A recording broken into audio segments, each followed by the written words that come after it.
the #1 website exposing the biggest hoax in history. No doubt it's the biggest. ClimateDepot.com. Marc Morano runs the website ClimateDepot.com for the Committee for a Constructive Tomorrow. Until spring of 2009, he served as communications director for the Republicans on the U.S. Senate Committee on Environment and Public Works. Morano commenced work for the committee under Senator James Inhofe, who was majority chairman of the committee until 2007 and is now minority ranking member. Morano is also a former journalist with the Cybercast News Service, CNS.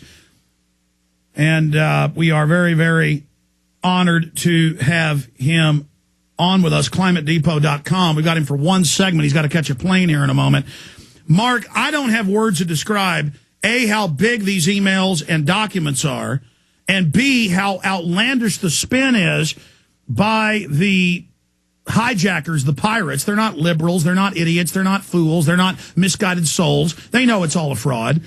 And as you said during the break when I was talking to you, their ship is sinking, the Titanic's sinking, and the band's still playing. Criminal investigations are being called for by Senator Inhofe and others, members of Parliament in England. Break down, sir, what we're dealing with here. Good to have you with us. Thank you, Alex. Thank you for having me on. Well, first of all, I've seen this before.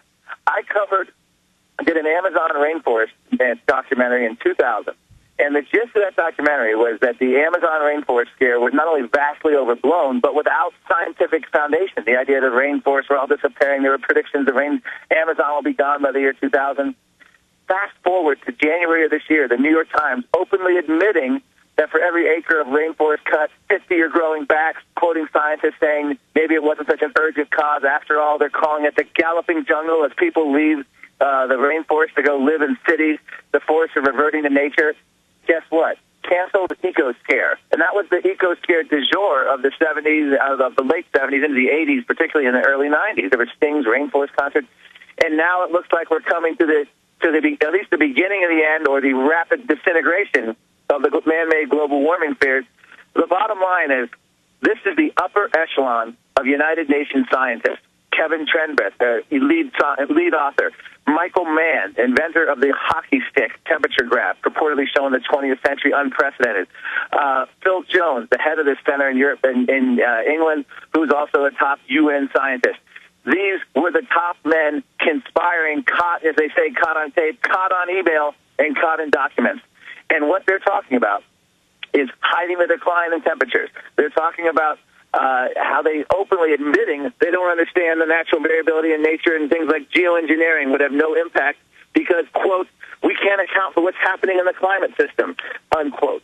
And they go on and they talk about conspiring to keep fellow scientists who are skeptical and or inconvenient data out of peer-reviewed journals. They openly talk about how they're going to conspire to keep out studies that are inconvenient in the UN process. This is the UN panel that won a Nobel Prize and shared it with Al Gore in 2007. People are already starting to chant, take it back, take it back. This group, and through these emails, it is exposing that essentially they were nothing more than environmental partisans trying to fulfill a grand narrative of dangerous man-made global warming, and they were going to make it happen. This is manufactured science at its best. It's the best science that we can manufacture, and the United Nations was manufacturing it.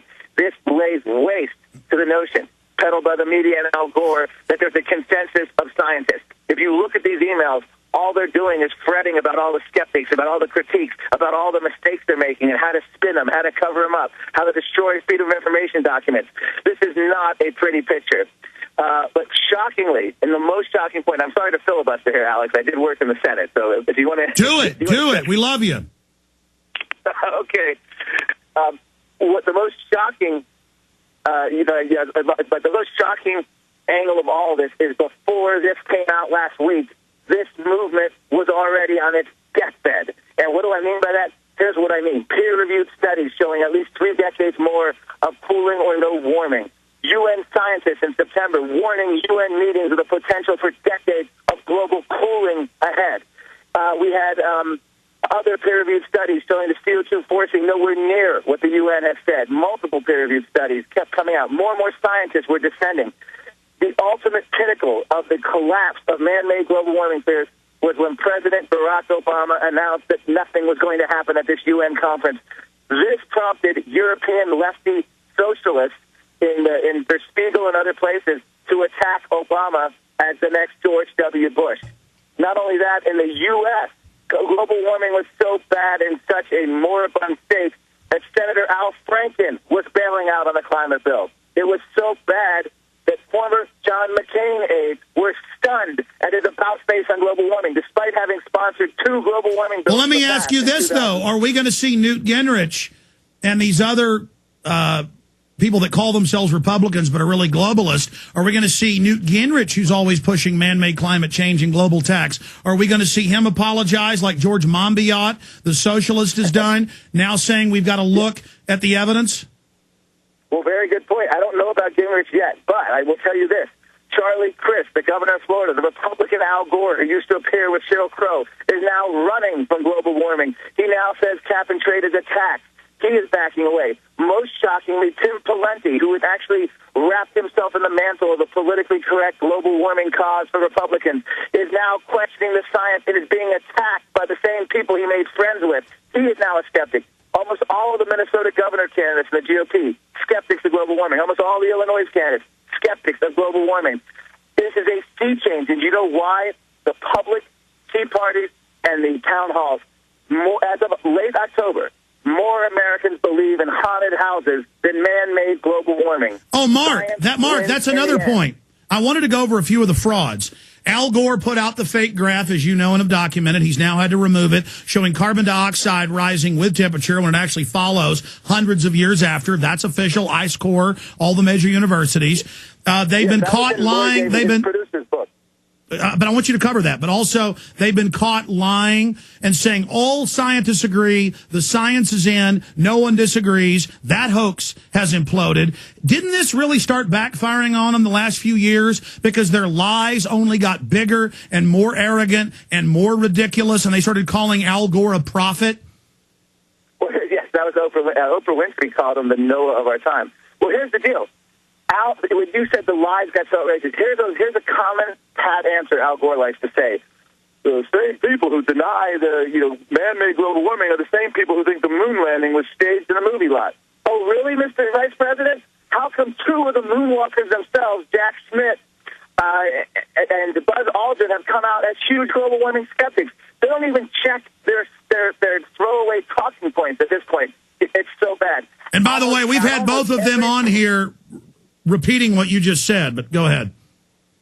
Well, on almost every point from Al Gore's film, from the high point of global warming hysteria in 2006, has been mockingly a cruel joke on Al Gore. Whether it's Mount Kilimanjaro, which he tried to highlight, is not being reduced because of global warming. It's because of deforestation at the base. He talked about rising sea level. Guess what? One scientist put it the best. If sea level's rising due to global warming, no one's told sea level.